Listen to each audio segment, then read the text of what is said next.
As our eyes adjust to the dim light of the mines, I begin to make out glowing green crystals providing some slight light. Other than these crystals, the rest of the mines are nothing but rocky walls and some wooden supports as far as we can see. Well, anyone else think this is somewhat lacking? Lucky asks. Yeah, not what I was expecting, Aurora says. I doubt they'd have anything of importance this close to the entrance. We have to explore a bit, I reply. We begin walking through the mine. As we do so, nothing really changes. And as the minutes go by, we begin to notice something. There's nothing here, Aurora exclaims. Well, some of us, that is, I think to myself. Lucky, you've been noticing them as well, right? I ask. Yeah, Those small holes about half the size of a pony and all over the walls and ceiling, right? He replies. Huh? Aurora asks. What holes? She looks around and notices them. Eh? She exclaims as she turns around to look behind us, noticing all the holes there as well. Those have been all over? She asks. Yeah, Lucky says with a chuckle. They're probably just air holes, though. To keep air circulating, I inform them. Lucky nods in agreement, but Aurora is lost in bewilderment and curiousness. We continue to walk through the mines and navigate various branches and different tunnels. We could easily get lost, but thankfully Lucky was keeping track of which paths we were going down, using some paper she brought along. I just hoped that, given his artistic skill, we'd be able to read it as we made our way out. Right as I hoped that, I had a sudden realization and stopped walking so I could vocalize my thoughts. Guys, how are we going to get out of the mines? I ask. Aurora was the first to reply with, The way we came in. Wait. She seems to have realized what I did. Oh no, Lucky mumbles quietly. Well, surely they'll let us out, right? Asks Aurora. Think about it for a moment, I tell her. If they are hiding something down here, something no one in town knows about, will they let us out? Aurora seems at a loss for words for once. For the first time, I hope our theory of conspiracy turns out to be wrong, Lucky says with a weary smile. True, I say. But we can't focus on that now, since we're here already. We might as well move on. Lucky nods and Aura just says, Right. We walk further and further into the mines, and the air holes continue to appear wherever we go. After a while, we come to what appears to be a large hole in the tunnel we are currently going down. It stretches from wall to wall and is too far to jump across. Now, that is a hole if I've ever seen one, Lucky says with a whistle. Yeah, it looks like the tunnel caved in. It looks like it continues across as well. Did it cave in, I wonder? Aurora ponders. I look down the hole and see that the tunnels continue down there as well. Do you want to turn around or take another tunnel? Asks Lucky. I think about it for a moment before saying, No. We've already spent a lot of time wandering down here. We should try going down and exploring deeper. Aurora, you packed some rope, right? She looks around blankly before answering, Yeah, I think so. She goes over to the saddlebags Lucky is carrying and searches around in them. A few seconds later, she floats out some rope and gives it to me. Perfect! Now then, I look around for something to tie it to and spot a rock that should support us as we climb down. I use my magic and begin tying the rope around the rock. Once I'm sure it's completely secure, I toss the other end of the rope over the edge of the hole. All right, let's go. One at a time. No point taking any risks. It's a ways down, I say. Aurora and Lucky nod their heads, and Lucky starts to climb down first. In a few minutes, he's at the bottom and yells, Okay, I'm down. Back up to us. Next, Aurora climbs down and then signals me when she's done. I begin to climb down, carefully letting the rope slide through my teeth as I use my legs to keep stability. In a few moments, I'm at the bottom of what I estimate to be a 25-foot drop. "Okay, what way now?" Aurora asks. "Good question," I say. "Well, we have no idea where we're going. It can't hurt to just pick one, right?" Lucky proclaims as he begins walking down the tunnel in a random direction. Aurora and I look at each other before we begin to follow him further into the mines. After a few more hours of wandering around aimlessly, Aurora lets out a grumble as she says, "Ugh, this is so boring. I was expecting discovery after discovery, but this is all just so dull." Lucky lets out a chuckle, while I say, Yeah, of course, Aurora. Our mistress of action and adventure has come face to face with her worst fear. Overwhelming boredom." She rolls her eyes and says, "Serious, you two? How aren't you bored of this already?" Lucky finishes laughing as he says, "Because you never know what's going to be around the next bend or down the next tunnel." I nod my head in agreement. "Jeez, I understand, but we've been here for hours. Just how big is this place?" Aurora yells out. "I mean, seriously, this is just getting..." Wait, did you two hear something? She begins to look around suspiciously, looking for the source of a sound she heard. "I didn't hear anything, Aurora," Lucky says. "You must be hearing things." But Aurora keeps looking around, so much so that she stops moving. As a result, Lucky and I stop as well and turn to face her. She keeps looking around, moving her ears to catch any noise. Suddenly, I hear something almost inaudible, and I can't make out exactly what it is. Once again it is quiet for a few moments, but then I hear the sound again. This time, a bit louder. It sounds like the sound of two rocks being struck together. Over the course of the next few moments, it gets louder and louder, until I pinpoint the source of the sound. I look down to see a few cracks in the tunnel floor. As I continue to watch them, I see that they are growing bigger and bigger as the sound gets louder. Guys," I call out. "I think I know what's causing the sounds. We need to move. Now!" They look around and see the cracks on the floor. Lucky comments, "This must be what happened in that area we climbed down at," before we all begin to start running from where we are standing. However, the cracks seem to cover a larger area than I thought, and before we can escape their range, the ground begins to crack open and fall away. Within moments, the ground beneath our hooves crumbles away, and we begin to fall helplessly. I can hear Aurora and Lucky's screams, mixed in with my own, as I descend into the newly opened hole. My fall doesn't last long, however, as I quickly hit the ground, and a pain shoots through my body. Immediately after my impact, more rocks fall and hit me as I attempt to recover. My vision starts to blur, but I fight to find Aurora and Lucky through the cloud of dust the collapse causes. "Aurora! Lucky!" I call out, but hear nothing in return. I cough as I breathe in the dust while I attempt to call out again. Before I'm able to call any further, the dust clears enough so that I can barely make out Lucky and Aurora, laying a few feet from me, partially covered in rock.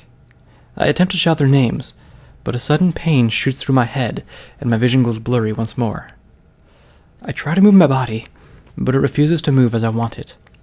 No, this isn't good, I think to myself. I need to get up and make sure they're all right. Despite thinking this, I am unable to will my body to move and feel my eyelids growing heavy. Moments before I lose consciousness, I see something moving in the darkness. Aurora? Lucky? I guess. However, as the seconds go by, I notice something's off. Whatever it is has two blue, glowing eyes. It moves closer, inch by inch, until I can make out that it has fangs. What are... is all I can manage to say before I pass out. Darkness. Everything around me is darkness. It is quiet, almost disturbingly so. I try to move, but I'm unable to do so. I open my mouth to speak, but no sound comes out, despite my yelling. Suddenly, 2 blue orbs appear in the darkness. At first, they don't move, but they just float there in the darkness. But after a few moments, they start to get bigger and glow brighter and brighter. In seconds, they are almost upon me, and I realize that they are eyes, before their glow illuminates sharp fangs below them. It parts its fangs and jumps at me. I wake with a start. I wake, breathing heavily. I look around me for the monster I had just seen, only to take in the sight of a hospital room. I look at myself and realize I'm lying in a patient's bed. How did I get here? I wonder.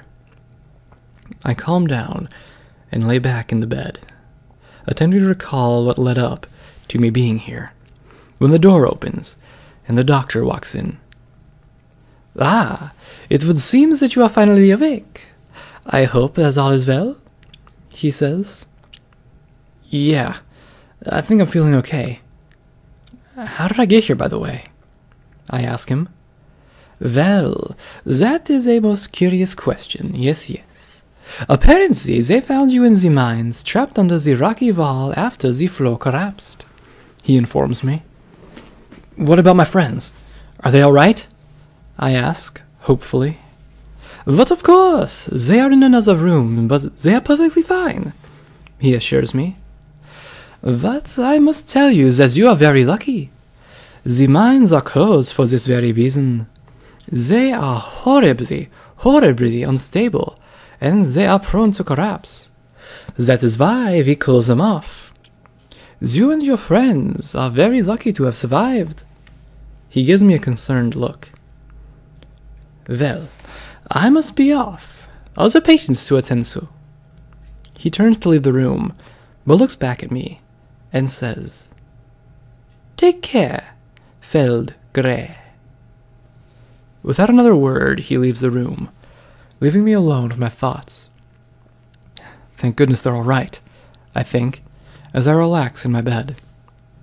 Now that I'm alone, I begin to assess the situation. I move my body and make sure everything's working properly. Good. Nothing appears to be broken, I discover. However, my body's pretty sore, and I can definitely tell I have a lot of cuts and bruises. I shouldn't be here for too long, though. A few hours go by, and a door opens once again, showing Hem, who says, "Hey, Feld, you look like you're okay." I wave my hoof at him, as I ask, "Hey, Hem, good to see you.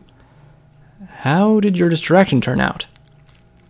He chuckles a bit as he says, "I managed to lose them in the city, and I think they gave up and returned to the mine entrance." I gave him a smile as I say, "Well, it's a good thing you didn't get into any trouble, since we ended up not finding anything. By the way, have you seen the others yet?" Hem shakes his head and says, "Yeah, they're fine. Aurora was upset with the lack of discovery." I laugh. "Yeah, that sounds just like her," I say. We both share a laugh before Hem asks, "So, what's next?" I shake my head. "I don't know. I don't think we should try to go to the mines again. I mean, we almost died. The whole time in there, we never saw any indication of anything. It might be a good idea to calm things down a bit and lay low." Hem nods his head. "Sounds good to me," he says. "I'll tell the others." He turns and goes to leave the room, while saying, "Get well soon." Like I told Hem, laying low is a good idea. If there truly is something going on, we just exposed ourselves to those that we're trying to shine light onto. We have entered dangerous territory.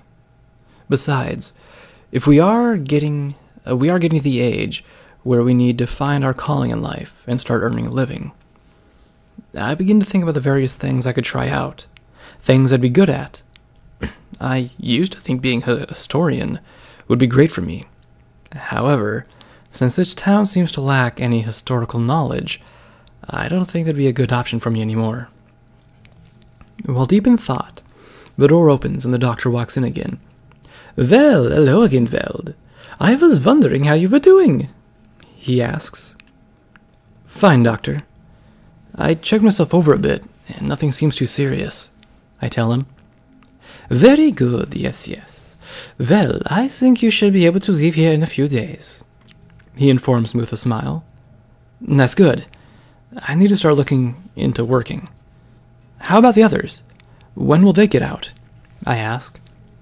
The doctor thinks for a minute and says, The mare Aurora? She will be out in around a week or so. She had some minor fractured bones, nothing too serious. But your other friend, he pauses. Well, he was sent home already. Lucky certainly has earned his name. He was very lucky indeed. Barely any wounds. A very strong one, he is. I sigh with relief. Lucky had always been one to get himself out of risky situations. I notice that the doctor is still focusing his attention on me. You know, Veld, if you are interested, we could have you work here. Things have been busier as of late, and we could use your help, he offers. I raise my eyebrow at his offer.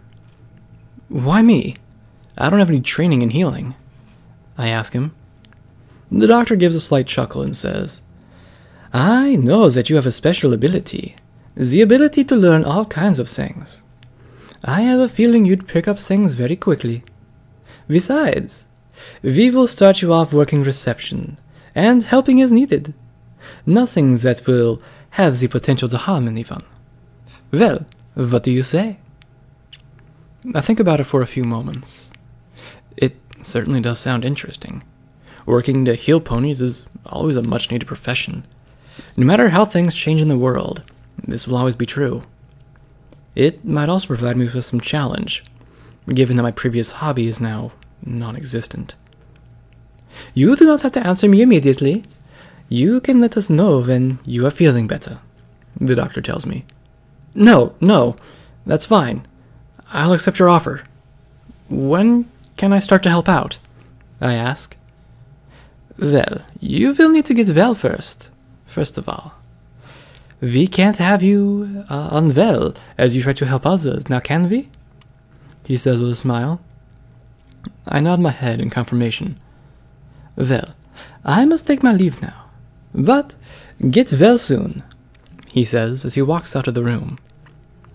I lay back into my bed and focus on relaxing. The sooner I get better, the sooner I'll be able to start working and preoccupy myself with other things. Of course, I won't forget about the goal of the Society of Slumber. We have reached a dead end, but that doesn't mean we are wrong.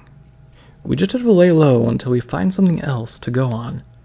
And if working will raise our reputation while we wait, there isn't anything wrong with that. Though, I'm sure Aurora won't be too happy about it, about us sitting around and waiting for something to happen.